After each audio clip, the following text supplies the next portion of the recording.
In this video, I focus on using only one attack team in order to take down 8 different defense teams. Please keep in mind that I have a plus 20 attack bonus from the Tower in War, and that all defense teams, excluding the generals, will have a plus 20 defense bonus as well. The goal for me when attacking is to finish each match in 3 to 5 turns. You will see a couple matches where I take a few more turns because of mistiming.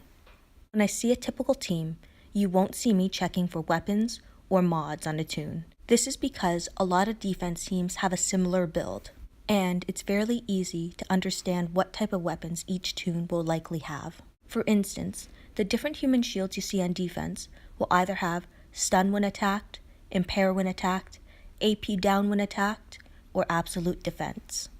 All of which are examples of passive weapons. So I know I don't need to disarm that the first turn if there are active weapons in play.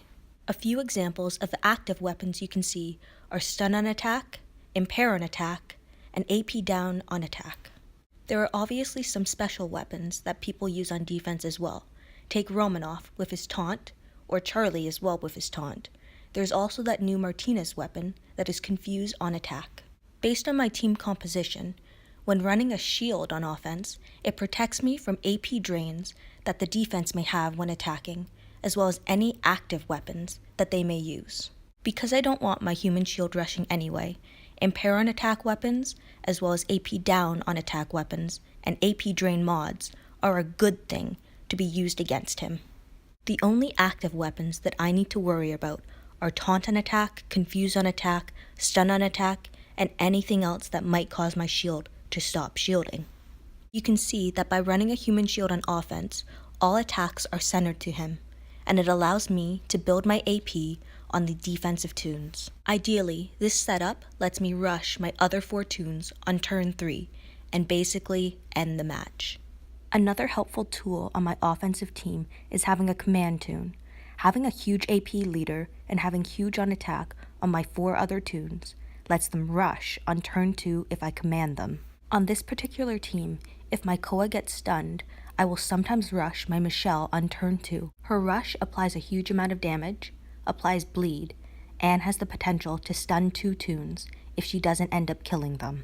As you see, my team does not always have a type advantage against the defensive teams that I am facing, but the composition of my team is solid, having a huge AP leader that has plus 40 attack given to all yellows and red toons. This helps enable my toons to rush on turn 3, or on turn 2 if I use a command. I run Louis as my disarm toon in order to create safe targets in order to gain AP. Dale is my control toon, and he applies a minus 60 defensive debuff to the defensive team.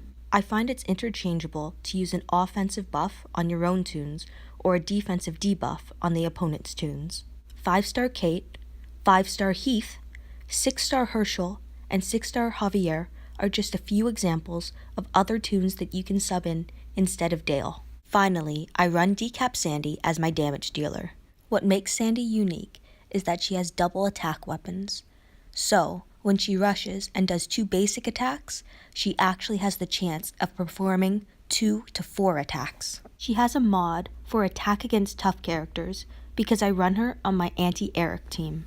As you see, not every match goes to plan, and sometimes I must deviate from my consistent strategy. Thank you for watching my video.